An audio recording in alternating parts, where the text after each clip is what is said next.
Hello friends, आज भाई मौज कर दिए क्लास टेंथ वालों ने मौज कर दिए। और मैं झूठ नहीं बोल रहा भाई, एक नंबर का पेपर हुआ है सब स्टूडेंट का। मतलब पूरे में से पूरे नंबर है सबके, 100% सही करके आए हैं। और बहुत सारे स्टूडेंट कह रहे हैं पेपर इजी था। भाई इजी नहीं था भाई, ये तुम्हारी मेहनत है। इजी तुम्हें लग रहा है, क्यों? क्योंकि तुमने इतना पढ़ लिया था, इतनी अच्छी तैयारी कर ली थी कि तुम्हें इजी लग रहा है पेपर। अगर तुम तैयारी नहीं करते तो यही पेपर हार्ड हो जाता। तो ठीक है, तो यहाँ पर हम जो है अब आंसर की सोल्व करते हैं। जो जैसा बताया था भाई, इंग्लिश की जो वीडियोस बनाई थी कंप्लीट पेपर वहीं से है, और जो हिंदी वाली वीडियो बनाई थी, जो टॉपिक्स बताए थे कंप्लीट पेपर वहीं से है, टेंशन लेने की जरूरत नहीं है। तो यहाँ पर देखिए, आपका कोई भी सेट हो ABCD मिला लीजिए जल्दी से, और फिर हम एसएस की बात करेंगे। भाई एसएस में कहाँ से आ रहा है पेपर, फिर उसकी बात करेंगे। पहला क्वेश्चन हिंदी वाले हिंदी में देख लेंगे, इंग्लिश वाले इंग्लिश में। तो इसमें बताना था कि भाई किसी दर्पण से आप चाहे कितनी भी दूरी पर खड़े हों, आपका प्रतिबिंब सदैव सीधा ही प्रतीत होता है। संभवतः दर्पण जो है कैसा है, यानी कि आपको बताना है no matter how far you stand from a mirror your image appears erect the mirror is likely to be.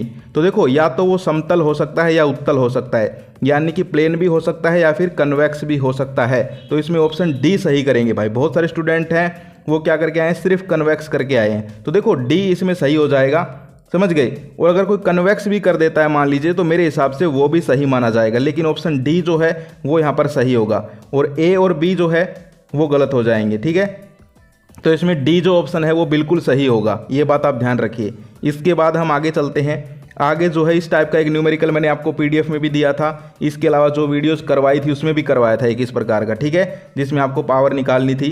तो इसमें आ जाएगी 25, ऑप्शन डी हो जाएगा, 25 आ जाएगा भाई इसमें। ठीक है, 25 वोट, ऑप्शन डी हो जाएगा इसके अंदर। ठीक है, इसके बाद हम आगे चलते हैं। आगे देखिए, शक्ति का सबसे छोटा मात्रक बताना था, small unit of electric power. अब इसमें भी देखो, या तो तुम वाट लिख दो, तो मेरे हिसाब से वो भी सही है भाई, टीचर को गलत नहीं करना चाहिए। या फिर जो है कई लोग मिली वाट हावर बोलते हैं, वो भी सही हो जाएगा, समझ गए। तो यानी कि वोट जो है उससे मिलता जुलता आप लिख सकते थे, मिली वाट हावर लिख दो, वोट हावर लिख दो, वो सही हो जाएगा, कोई दिक्कत नहीं है भाई। ठीक है, देखो साइंस हो गया, मैथ हो गया, इनमें कोई एक आंसर नहीं होता, आंसर जो है थोड़ा अलग अलग हम लिख सकते हैं, कोई दिक्कत नहीं है, समझ गए।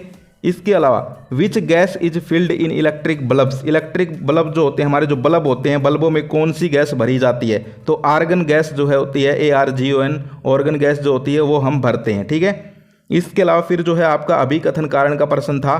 ठीक है, हिंदी में बता देता हूँ फिर इंग्लिश में बताऊंगा। नेत्र लेंस में अपनी फोकल लंबाई को समायोजित करके रेटिना पर स्पष्ट रूप से फोकस करने की क्षमता होती है, सही बात है। इस घटना को संयोजन की शक्ति के रूप में जाना जाता है, सही बात है। तो इसमें हो जाएगा असर्शन भी ठीक है, रीजन भी ठीक है, और इसकी सही व्याख्या करता है, ऑप्शन ए हो जाएगा।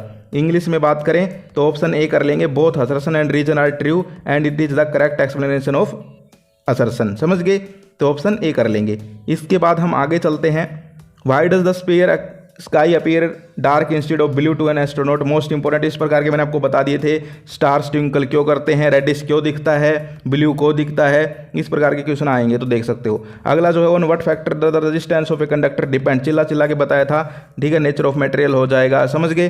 तो इस प्रकार से अगला जो है ओम का नियम, तो ओम सलाह मैंने चिल्ला चिल्ला के आपको बता दिया भाई, ओम सलाह पूछा जाएगा। जो वीडियो करवाई थी उसमें करवाया भी था ओम सलाह, ठीक है, और इसमें सही बताना था, तो इसमें ए सही हो जाएगा। ठीक है, इसके बाद हम आगे चलते हैं।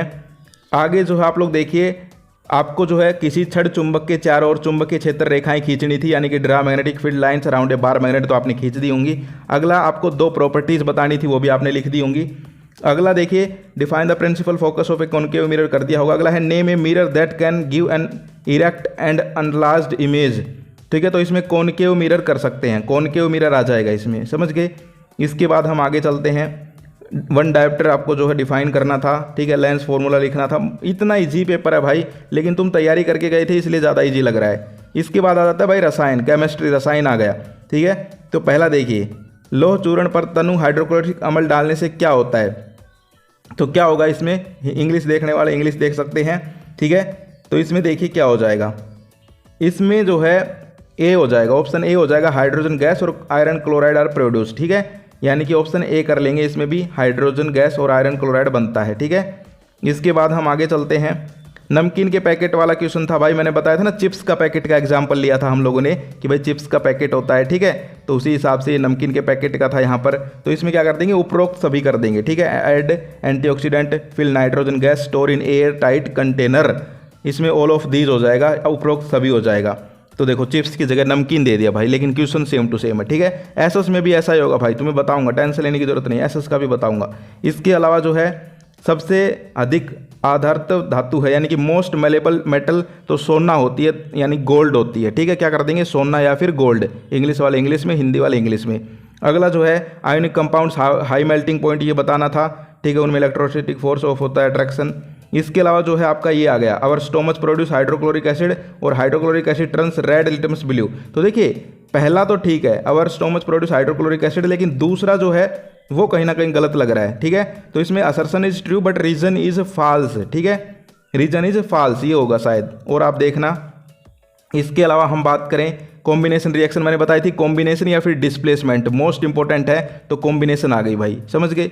इसके अलावा केमिकल फॉर्मूला ब्लीचिंग पाउडर का, तो ब्लीचिंग पाउडर का केमिकल फॉर्मूला पूछा है CaOCl2, ठीक है, CaOCl2 कर देंगे। इसके अलावा जो है न्यूट्रलाइजेशन रिएक्शन मोस्ट इंपोर्टेंट बताई थी भाई, सारा पेपर जो बताया था वही आया है। इसके बाद एक ये था, ठीक है, कॉम्पिटेंसी बेस्ड क्वेश्चन। अब ये भी देखिए मैं करवा देता हूँ यहाँ पर, ठीक है, कहाँ गए, हाँ हिंदी में देख लेते हैं पहले, कहाँ गया ये, हिंदी में कहाँ है, अच्छा ये हिंदी में भी है, इंग्लिश में भी। तो इसमें क्या बताना था, रिएक्शन दे रखी थी, which of the following correctly represent substance oxidising reducing agent, ठीक है। तो ये आपको बताने थे भाई, ठीक है, देख सकते हो आप लोग। तो इसमें लिख सकते थे भाई ये ऑक्सीडाइजिंग है, ये रिड्यूसिंग है, ठीक है, कोई दिक्कत नहीं थी, ये भी आप लोगों ने कर दिया होगा। अगला जो है प्रश्न नंबर 18 जो है इक्वेशन लिखनी थी। इस टाइप के क्वेश्चन भी मैंने आपको करवाए थे। Diluted sulphuric acid react with zinc ग्रैन्युल्स, ठीक है, तो सल्फ्यूरिक एसिड सबको होता है H2SO4 होता है, उसका जिंक के साथ रिएक्शन करवा देनी थी आपको। इलेक्ट्रॉन डोर स्ट्रक्चर भाई बताए थे ना, ऑक्सीजन मैग्नीशियम बताया था MgO वगैरह के बनाने, तो वही है ये सेम टू सेम। इसके अलावा जो है इथेनॉल इथेनोइक एसिड चिल्ला के बताया था, पढ़ लेना, इसके यूजेस आ सकते हैं। हाइड्रोजनेशन रिएक्शन है। इसके बाद ये है, ये जो है यहाँ पर एक कॉम्पिटेंसी बेस्ड क्वेश्चन है। तो देखो इसमें क्या हो जाएगा, यौगिक A बताना है, ठीक है, तो यौगिक होगा एसिटिक एसिड, और यौगिक B क्या हो जाएगा, B हो जाएगा इथाइल एसीटेट, ठीक है, A हो जाएगा एसिटिक एसिड, B हो जाएगा इथाइल एसीटेट। और जब ये करते हैं तो CO2 गैस निकलती है, ठीक है, कौन सी गैस बतानी थी, तो CO2 गैस बता देंगे और इनके दो उपयोग लिख देंगे। इंग्लिश वाले भी देख सकते हैं। और आइडेंटिफाई कंपाउंड A जो है एसिटिक एसिड CH3COOH, और B हो जाएगा इथाइल एसीटेट CH3COOC2H5। इसके बाद आपके ये क्वेश्चन आ गए भाई, ठीक है, तो इसमें हो जाएगा वास्ट डिफरेंस, ठीक है, C ऑप्शन हो जाएगा शुक्रवाही का, ठीक है, वास्ट डिफरेंस। इसके अलावा हम आगे चलें, आगे जो है इसमें गुब्बारा आएगा भाई, कौन सा आएगा, गुब्बारा। एनवायरनमेंट फ्रेंडली नहीं है भाई, पेपर बैग भी एनवायरनमेंट फ्रेंडली है, गल जाता है, और लकड़ी भी गल जाती है, लेकिन बैलून जो है वो आपके पड़े रहते हैं, प्लास्टिक के होते हैं, रबड़ के गलते नहीं हैं, तो बैलून कर देंगे गुब्बारा। इसके अलावा CFC जो है ओजोन लेयर को हार्म करती है, बहुत ईजी है भाई, बहुत ईजी। इसके अलावा थायराइड ग्लैंड जो है आयोडीन प्रोड्यूस करता है, तो इसमें थायराइड ग्रंथि आ जाएगा, थायराइड ग्लैंड आ जाएगा, बहुत ईजी है भाई, ठीक है। लेकिन ऐसा में तुम्हें एक चीज़ ध्यान रखनी पड़ेगी, ठीक है, वो मैं अभी बता रहा हूँ। आगे जो है यहाँ पर ये असर्शन रीजन था, ठीक है, देख सकते हो आप लोग। तो इसमें भी जो है दोनों के दोनों मुझे जहाँ तक लग रहा है सही लग रहे हैं, ठीक है, आप लोग देख लेना, जहाँ तक मुझे लग रहा है दोनों ही सही हैं भाई इसके अंदर, ठीक है। इसके अलावा फिर रिफ्लेक्स आर का क्वेश्चन था, यानी कि 1 नंबर का पेपर आया भाई, इजी पेपर आया भाई, ठीक है।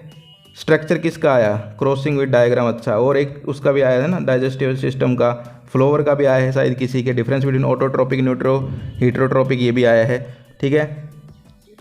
Role of acid in stomach most important आया है, और ट्रांसपिरेशन का भी आया है, मोस्ट इंपॉर्टेंट, बहुत ही ईजी पेपर कंप्लीटली हमने देख लिया है। अब देखो एसएस की थोड़ी बात करते हैं भाई, ध्यान से सुनो, एसएस की बात करते हैं। एसएस में देखिए सबसे पहले तो मैं एक वीडियो दूंगा तुम्हें बना के इंपॉर्टेंट, ठीक है, उसके अंदर जो है कुछ क्वेश्चंस बताऊंगा, उसको पक्का देख लेना सभी स्टूडेंट। हिंदी में बनानी है, इंग्लिश में मुझे बता देना, ठीक है, हिंदी में बनानी है, जहाँ तक वोटिंग करवाई थी मैंने, हिंदी के कमेंट ज़्यादा आए थे।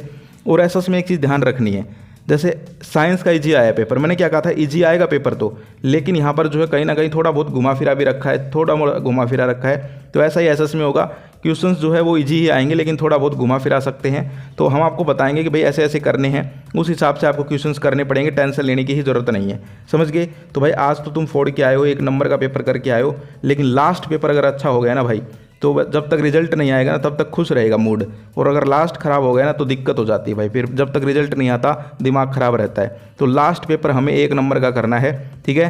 तो अब सीधा जो है मैं एसएस की ही वीडियो बनाऊंगा, बीच में कोई पेपर है आईटी वगैरह का उसकी वीडियोज़ नहीं आएंगी। तो टेंशन लेने की जरूरत नहीं है, चैनल को सब्सक्राइब कर लो। और भाई दिक्कत भी चल रही है यूट्यूब में, पीडीएफ नहीं दे पा रहे। जो मैं पीडीएफ देता था फ्री डिस्क्रिप्शन में, अब वो पीडीएफ का लिंक नहीं लगा पा रहा, पता नहीं यूट्यूब का ग्लिच चल रहा है क्या चल रहा है। तो आप लोग जो है मेरा टेलीग्राम ग्रुप और मुझे इंस्टाग्राम पे फॉलो कर लीजिए, ठीक है, ताकि वहाँ पर भी मैं अगर डालूँ तो वहाँ पर आपको मिल जाए। तो ये थी आज की वीडियो यार, तबीयत ठीक है अभी एकदम सही नहीं हुए, एकदम सही होते ही फिर से आपको जो है एसएस की वीडियोज़ मिल जाएंगी।